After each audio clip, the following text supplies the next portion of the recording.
de Defensa Civil, las salidas de emergencia serán las mismas de acceso de este recinto y se abrirán de inmediato, facilitando la evacuación del equipo de sala designado por la organización de nuestro centro. Dada la importancia del conversatorio, los certificados a expedir por el Banco Mundial y la Facultad de Derecho solo contemplarán a las personas que registren ingreso y salida. Se les ha entregado una ficha de salida, la cual será recogida al término del evento por los integrantes del centro. La metodología contempla una breve parte de introducción temática para pasar luego al diálogo con nuestros destacados invitados esta noche. Entonces, habiendo dicho esto, reitero la bienvenida a todos ustedes al conversatorio En una economía de cristal, balance y perspectiva global y regional. Esto se realiza en el marco de la reunión anual del Banco Mundial y el Fondo Monetario Internacional a celebrarse en el Perú entre el 5 y el 12 de octubre del 2015. Por especial encargo del señor decano de la Facultad de Derecho de la Universidad San Martín de Porres, el doctor Ernesto Álvarez Miranda, le damos la más cordial bienvenida a los distinguidos invitados y al selecto auditorio que nos favorece con su presencia. El derecho y la economía son escenarios de suma importancia en un contexto de mundialización. Ambos se implican y marchan juntos a fin de hacer frente a los problemas comunes que ocupan sus principales preocupaciones. En este sentido, el país recibirá próximamente a las mujeres y hombres de todas partes del mundo, cuya responsabilidad será evaluar y eventualmente proyectar las mejores estrategias para mejorar y fortalecer la economía global, signada por alguna crisis de orden económica y financiera, a premios y asistencias a países sumidos en pobreza extrema, aquellos azotados por embates de la naturaleza y fenómenos antropogénicos en general. Es así que el Centro de Estudios de Derecho Internacional Público, el CEDIP, consciente de la lectura e importancia de la agenda mundial y nacional, consideró de importancia tocar temas como el que nos convoca esta noche. Por ello, el CEDIP no dudó en desplegar sus mejores esfuerzos para tener con nosotros a dos invitados del más alto nivel. Permíteme presentar a don Alberto Rodríguez, experto en políticas educacionales y su impacto en la productividad y economía, egresado de la Ingeniería Industrial de la Pontificia Universidad Javeriana de Bogotá y posee un máster en Administración Educativa, un máster en Administración Pública y un doctorado en Política Educativa y Administración por la Universidad de Michigan. Asimismo, tenemos el agrado de recibir a don Manuel Torrefranco, licenciado en Relaciones Internacionales por la Academia Diplomática del Perú, con estudios en Economía. Es un exfuncionario diplomático que representó al Perú en las misiones de Rusia y Austria, profesor de la Facultad de Ciencias Humanas de la Universidad de Lima, commodity trader en Austria, Alemania y Rusia, actual gerente general de la sociedad minera Chontasac. Y finalmente presentar a nuestro anfitrión y encargado de la moderación, nuestro presidente del Centro de Estudios de Derecho Internacional Público, el profesor Odar Alexander Carranza Reyes, abogado por la Universidad San Martín de Porres, con estudios completos en maestría y doctorado, posgrados en Washington College of Law de la American University, desempeñado como asesor en el Senado de la República, Congreso de la República, Ministerio de Relaciones Exteriores y actualmente presta servicios en la presidencia del Consejo de Ministros y como profesor en la Universidad de San Martín de Porres y Universidad Nacional de San Marcos. Para dar inicio al presente conversatorio, la introducción temática estará a cargo del embajador del Perú en la República Oriental de Uruguay, don Augusto Urzubiaga, quien es profesor en nuestro centro. Ha prestado servicios en numerosas misiones y representaciones en España, Estados Unidos de América, Chile y entre otras. Ha ocupado los importantes cargos en la Cancillería a lo largo de su vida diplomática. Y, por favor, el video de la presentación.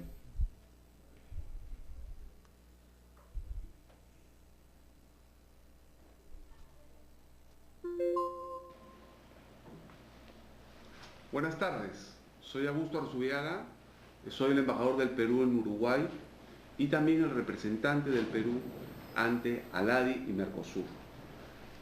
Quiero primero felicitar a los organizadores de este evento porque creo que es muy importante que se conozca el trabajo que se realizan en los organismos multilaterales y que se prepare el Perú, especialmente nuestra juventud, en conocimiento sobre lo que será la próxima reunión del Banco Mundial y Fondo Monetario Internacional. Mis saludos van al decano, al señor Ernesto Álvarez, al señor Alberto Rodríguez, director del Banco Mundial para el Perú, Bolivia, Chile, Ecuador y Venezuela, al señor Manuel Torrefranco, empresario exitoso y además compañero de aulas, al señor Alex Carranza, con el cual hemos compartido muchas jornadas académicas. Un gran saludo a todos ustedes y también a ustedes estudiantes. Quiero hablar un poco en forma muy general de los dos organismos ante los cuales estoy acreditado, porque como ustedes sabrán, soy el embajador ante la República Oriental de Uruguay y ahí tenemos una agenda bilateral, pero además de eso tenemos dos organismos en los cuales nosotros participamos. Y me estoy refiriendo a ALADI y Mercosur. En el caso de ALADI, la Asociación Latinoamericana de Integración, podemos decir que es el mayor grupo de integración latinoamericano. Sus 13 países miembros comprenden Argentina, Bolivia, Brasil, Chile, Colombia, Cuba, Ecuador, México, Panamá, Paraguay, Perú, Uruguay y Venezuela, representando a un conjunto de 20 millones de kilómetros cuadrados y más de 510 millones de habitantes. El Tratado de Montevideo es el marco jurídico global, constitutivo y regulador de ALADI y fue suscrito el 12 de agosto de 1980. El Perú es miembro fundador del Tratado de Montevideo, que instituyó la Asociación Latinoamericana de Integración, siendo por tanto un Estado miembro de pleno derecho. El Perú ha suscrito un total de 22 acuerdos al amparo y disposiciones de este tratado desde ese momento, desde 1980. Asimismo, ha firmado 84 protocolos adicionales. El Perú considera la integración como una opción estratégica de política exterior, reafirmando su firme vocación integracionista y su apoyo a la posición de fortalecer y consolidar el proceso de integración regional. Este proceso de integración regional no puede ser visto solo como una posibilidad de ampliación de mercados y desarrollo de negocios privados con mayor valor agregado, de por sí extremadamente importante para poder incrementar y diversificar nuestra producción y oferta exportable, alcanzar economías de escala, generar empleos, elevar los niveles de competitividad, entre otros, sino debe ser entendido como la sumatoria de esfuerzos que nos conduzcan a un modo de inserción internacional más balanceado y equitativo, y que sea una herramienta esencial para contribuir a la expansión del comercio interregional y al crecimiento económico con inclusión social. En este contexto, ALADI debe constituir un mecanismo regional estratégico para avanzar en el desarrollo económico y social equilibrado de nuestro país a través de la promoción y regulación del comercio recíproco, la complementación económica, la ampliación de los mercados y el vigoroso descenso de la pobreza y la exclusión social. Es necesario para los países de la región continuar construyendo una visión estratégica global sobre la integración regional y en particular sobre la convergencia de los procesos de integración sudamericana con el fin de ser más eficientes, evitar la duplicidad de esfuerzos, ser más competitivos y mejorar nuestra posición e inserción en el concierto internacional. El Perú orienta su participación en ALADI sobre la base de los siguientes objetivos esenciales. El primero, fortalecer el rol articulador de la asociación en el proceso de armonización y convergencia regional, en especial de la comunidad andina con el Mercosur, con miras a crear un espacio de complementación regional sobre la materia en la perspectiva de una consolidación en el marco de UNASUR. El segundo, desempeñar un papel clave en la promoción del principio de la unidad en la diversidad, con miras a preservar la viabilidad de los bloques regionales como mecanismos de proyección conjunta hacia el resto del mundo. Hacer de ALADI una organización dinámica y eficiente con una renovada agenda temática que esté acorde con la nueva realidad regional e internacional que coadyuve a los esfuerzos del Perú de alcanzar la posición de potencia regional emergente de mediana dimensión. Profundizar los lazos de cooperación e integración económica con los países de la región. Muestra de ello es la creación de la Alianza del Pacífico, conjuntamente con Chile, Colombia y México. Mecanismo al que se han sumado Uruguay, Paraguay y Panamá, países miembros de la ALADI en calidad de observadores. Acercar a la ALADI al sector empresarial, en especial las pymes, a través de eventos como Expo ALADI, sectorial o multisectorial, con miras a promover el crecimiento de las corrientes de comercio interregional y la complementariedad de las economías de los países miembros y fomentar una mayor participación de los estamentos de la sociedad civil en el proceso de integración. Y continuar utilizando el Tratado de Montevideo como marco jurídico y de apoyo a los países miembros para profundizar y ampliar la integración de nuestras economías, así como para el registro y protocolización de los acuerdos suscritos a su amparo. En suma, se requiere que ALADI sea muy dinámico y eficiente y que tenga un desarrollo y una agenda renovada, acorde con la nueva realidad regional e internacional, con una institucionalidad a través de los comités de representantes, conferencias de evaluación y convergencia y diferentes órganos técnicos y auxiliares que la conforman, que sesione de manera permanente, haciendo fluir el intercambio de ideas e información sobre temas relevantes de la agenda global que tenga relación con sus competencias y con un rol articulador en el proceso de armonización y convergencia regional. Como verán ustedes, en ALADI se necesita de gran capacidad técnica. Es un órgano sumamente técnico en el cual hay que negociar cosas que son sumamente especializadas. Hablemos ahora del Mercosur, que es el otro organismo. El Mercosur, el Mercado Común del Sur, es un proceso de integración regional conformado inicialmente por Argentina, Brasil, Paraguay y Uruguay, al cual en fases posteriores recientemente se han incorporado Venezuela, y Bolivia está en proceso de adhesión. El Mercosur es un esquema abierto y dinámico, pero no exento de problemas de funcionamiento. Desde su creación tuvo como objetivo principal propiciar un espacio común que generara oportunidades comerciales y de inversiones a través de la integración competitiva de las economías nacionales al mercado internacional. Las potencialidades del Mercosur son importantes. Según el Fondo Monetario Internacional, es la quinta mayor economía del mundo. Su territorio tiene una extensión de más de 14 millones de kilómetros cuadrados, en la cual conviven diversos ecosistemas, tanto continentales como marítimos, que poseen una de las mayores reservas de diversidad del mundo. Su población supera los 295 millones de personas, con una diversidad de pueblos y culturas. Posee una de las más grandes e importantes fuentes de agua dulce del planeta, el acuífero Guaraní, y tiene recursos energéticos inmensos, tanto renovables como no renovables.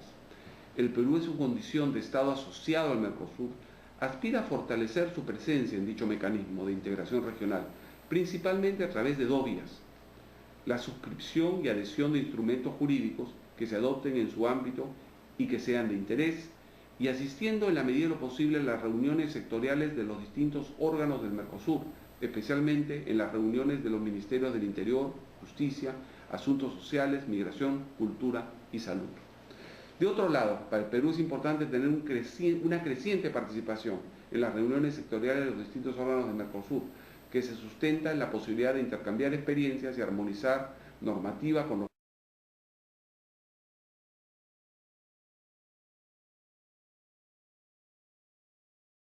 Uno de los temas que me parece importantísimo que una facultad de Derecho analice y estudie es el papel del multilateralismo. Ustedes normalmente concentran mucho su atención seguramente en estudiar las leyes del país, en estudiar cómo representar, entender y cómo interpretar las leyes para que eventualmente el país imparta justicia. Es una unidad que hace esencialmente garantías a los países. Ellos trabajan todos con el sector público. Para ellos, sus clientes son precisamente los 181 gobiernos de los que yo hablaba hace un momento. Las entidades de la derecha, la entidad del centro, IFC, trabaja fundamentalmente con el sector privado. Eso es lo que se llama el brazo del Grupo Banco Mundial, que hace préstamos, asistencia técnica y demás al sector privado, a empresas que quieren trabajar en desarrollo. Y el último, que es el CIADE, es un centro de arbitraje. Es esencialmente una de esas instancias multilaterales en que los países pueden venir a tener protestas, en donde los países pueden venir a protestar o a argumentar que alguna decisión jurídica puede no estar siendo considerada correctamente dentro de las leyes y los arbitrajes nacionales. Un ejemplo de algo que está sucediendo ahora mismo en el CIADI es una discusión muy candente entre el gobierno de la República del Ecuador y la Exxon sobre los temas de las nacionalizaciones. En esta entidad esencialmente hay un tema de arbitraje. El banco con esta entidad no tiene jueces. Nosotros no hacemos un juzgado de quién gana y quién pierde, sino que más bien hace un trabajo de mediación entre las partes para llegar a una resolución a un conflicto que pueda ser de naturaleza internacional, como aquel al que me refería hace un momento. El banco tiene solo dos metas. Si ustedes me preguntan qué hace el Banco Mundial, esto es lo que hace el Banco Mundial. Nosotros tenemos instrumentos cuyo único objetivo es eliminar la pobreza extrema antes del año 2030 y promover la prosperidad compartida. Cuando hablamos de promover la prosperidad compartida lo medimos de una forma muy simple. Creemos que es absolutamente necesario que el 40% más bajo de la población tenga aumentos de ingresos mayores que el otro 60%. Es decir, que aumente la igualdad. Esa es la prosperidad compartida. Estas son las únicas dos metas del Banco Mundial, ninguna otra. Y esto es, vamos a hablar un poco de la historia del Banco Mundial. Esto es lo que yo llamaría un poco el nuevo Banco Mundial. El banco por muchos años fue satanizado como una entidad que imponía condiciones a los países. Y la verdad es que ha sufrido unos cambios enormes y nos ha llevado a ser una entidad fundamentalmente de desarrollo y en particular de desarrollo social, a sabiendas que los problemas de pobreza y de igualdad o desigualdad son la esencia del subdesarrollo y son la esencia de muchos de los conflictos que los países enfrentan. Nosotros tenemos diferentes tipos de operaciones y mecanismos de cooperación. Las dos de arriba son esencialmente instrumentos de préstamo. Los préstamos de BIRF son préstamos que son otorgados a los países bastante blandos. Para darles un ejemplo, ayer me encontraba en Guayaquil, en donde estábamos firmando con el gobierno ecuatoriano un préstamo para la construcción de una planta de tratamiento de agua que va a beneficiar a la zona norte de Guayaquil, una zona muy pobre, y además para llevar el cubrimiento de agua potable y saneamiento de 78% de la población de Guayaquil hasta el 92% de la población de Guayaquil. Ese es un préstamo, para darles un ejemplo concreto, de 102 millones de dólares, y el gobierno de Ecuador nos repaga ese préstamo a 35 años con 20 años de gracia. Es decir, solamente nos empezarán a repagar en 20 años y terminan de repagarlo en 35 años. Y es un crédito con una tasa de interés de 1 punto por encima del IBOR, que viene siendo más o menos 4.98%, que cuando usted hace el valor presente de eso es esencialmente una tasa de menos de 1%, dado el periodo de repago tan largo. Además de eso, la Asociación Internacional Financiera da préstamos aún más baratos y solamente a los países más pobres. En Latinoamérica son pocos los países que tienen acceso a esa ventanilla de la Asociación Internacional Financiera. Es una ventanilla que esencialmente tiene tasas de impuestos cero, esencialmente los países repagan el capital, también con un muy largo plazo, y que tiene como objetivo de nuevo apoyar países en pobreza. La gran mayoría de ellos en África, como ustedes se imaginarán, pero también en Latinoamérica hay algunos países que acceden a estos créditos, como por ejemplo Nicaragua, Bolivia, Guyana y Haití. Y luego ven abajo otro tipo de servicios. El banco ofrece además servicios de asistencia técnica. Nosotros le ayudamos a los países a pensar cuáles son los mecanismos a través de los cuales pueden mejorar sus políticas públicas. Por ejemplo, si el gobierno del Perú nos dice, queremos mejorar la calidad de la educación, ¿cuáles son las mejores prácticas para hacerlo? El banco trae toda la experiencia proveniente de Finlandia, la experiencia proveniente de Polonia, la experiencia proveniente de Australia, y la pone sobre la mesa para que los colegas del Ministerio de Educación puedan ver cuáles son las experiencias que pueden ser útiles, qué cosas son aplicables al Perú y qué cosas no, qué cosas se pueden contextualizar. Ese tipo de asistencia técnica, acompañada además de investigación, hace del banco tal vez el más importante broker de conocimiento a nivel internacional en temas de desarrollo. Hacemos mucha investigación y en el área de investigación, cuando ustedes han leído algunos libros sobre temas de desarrollo internacional, van a encontrar que un gran número de las estadísticas en desarrollo son provenientes del Banco Mundial. Nosotros tenemos equipos en todo momento y en todos los países levantando datos, levantando información, actualizándolos para que los investigadores, para que los políticos, para la gente que hace política pública pueda tener los datos más actualizados sobre qué está pasando, para dónde va la pobreza, está aumentando la cobertura en educación, se están pavimentando más o menos vías, cuál es la dirección que tiene la política pública. Y para eso se necesitan datos y el banco es un actor fundamental en el levantamiento de esos datos.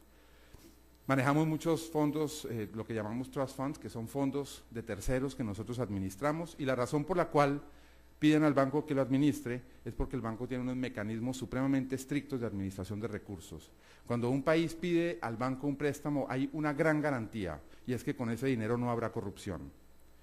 Y no habrá corrupción porque los mecanismos de control que el Banco Mundial ejerce sobre sus recursos son extremadamente intensos, extremadamente detallados. Y por lo tanto para un gobierno es supremamente difícil, si tuviese un funcionario corrupto, intentar desviar esos dineros por ese monitoramiento muy cercano que hace el Banco Mundial. Además de eso, el Banco Mundial tiene lo que llamamos nosotros el estándar mayor en todo el tema de salvaguardas. Cuando hay un proyecto financiado por el Banco Mundial, pueden ustedes tener la certeza que miramos con tremenda atención el impacto social, el impacto ambiental y el impacto sobre poblaciones indígenas, por ejemplo. De tal suerte que cuando hay un impacto negativo en alguno de esos aspectos, hay toda una cantidad de medidas de mitigación. Por ejemplo, les doy un ejemplo muy rápido, el Metro de Lima, que está en construcción, parte de ese metro lo estamos financiando nosotros, una parte muy pequeña, porque el metro de Lima vale 5.8 billones de dólares, nosotros solamente estamos poniendo 600 millones de dólares. Sin embargo, al poner nosotros ese dinero, el gobierno de Perú sabe que todo el sistema de salvaguardas del Banco Mundial se aplica para los 5.8 billones de dólares. Y por lo tanto hay una protección para el gobierno en cuanto a la calidad del gasto, en cuanto al impacto ambiental, en cuanto al impacto, por ejemplo, sobre ítems culturales. Cuando se hace un hueco en el piso se va a encontrar posiblemente una huaca. Y entonces todos esos aspectos vienen controlados muy de cerca por el financiamiento de nuestra institución.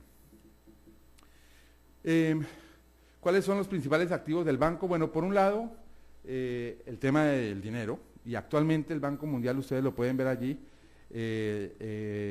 tiene un exposure, lo que llamamos nosotros una inversión de más o menos 98 billones de dólares en el sistema internacional, pero más importante que eso, tenemos un grupo de 12.335 personas trabajando en todo el mundo, tenemos oficinas, como ven ustedes ahí, en 131 países. Es la institución del mundo que tiene el mayor número de PhDs en una sola institución, somos 2.180. Y además, es una institución de que de esos 12.335 personas, únicamente más o menos la mitad, 6.000, se encuentran en nuestras oficinas de Washington, la gran mayoría se encuentran en los países. Como les decía un momento, aquí mismo en Perú tenemos una oficina que comparte el Banco Mundial y el grupo privado, el IFC, y tenemos 110 personas en nuestra oficina aquí en Lima. Eso sumamos las personas que hay en Ecuador, en Bolivia, etcétera, y es lo que ustedes ven en esta unidad en particular. Entre dinero, entre gente y conocimientos, ese es el paquete que le traemos a los países, ese es el paquete de servicios que podemos ofrecer para nuestros países. Y algunos de los resultados del banco solamente en el año 2014, para que ustedes vean el tipo de inversiones y el tipo de monitoreamiento que hacemos muy cercano a todos los recursos del banco. En el 2014 pavimentamos 95.000 kilómetros de carreteras, 250 millones de personas recibieron mejores servicios de salud y nutrición, 903 millones de toneladas de emisiones de dióxido de carbono se reducen anualmente a partir de ese año gracias a las inversiones del Banco Mundial en el tema de cambio climático. 15.3 millones de personas de microempresas han recibido servicios financieros o préstamos para poder avanzar su microempresa. 77.4 millones de beneficiarios están cubiertos por programas de protección social nuevos creados en el 2014 y 57 países tienen sistemas reforzados de gestión y finanzas públicas. Eso solo en el 2014. Todo eso le hacemos un monitoreamiento muy cercano para asegurarnos que el impacto del banco en el largo plazo es medible y es un impacto que permita realmente avanzar nuestra agenda en contra de la pobreza. Ahora algunos datos rápidos sobre el Banco Mundial en Perú. El Banco Mundial en el Perú realizó su primer crédito en el año 1952 y fue un crédito de 2.5 millones que tenía como objetivo mejorar la eficiencia del puerto del Callao y otorgar alguna maquinaria agrícola en ese momento. En los años de los 50 a los 60 nos enfocamos mucho en el tema de infraestructura, carreteras y energía. En los 80 el Banco Mundial no estuvo presente en Perú. Hubo algunas diferencias de tipo político, es aquella época en que yo me refiero en que el banco era visto un poco como una entidad que imponía políticas y el gobierno peruano se distanció un poco de ese Banco Mundial. En los 90 se restablecen las relaciones, llega todo un cadre nuevo de funcionarios al Banco Mundial.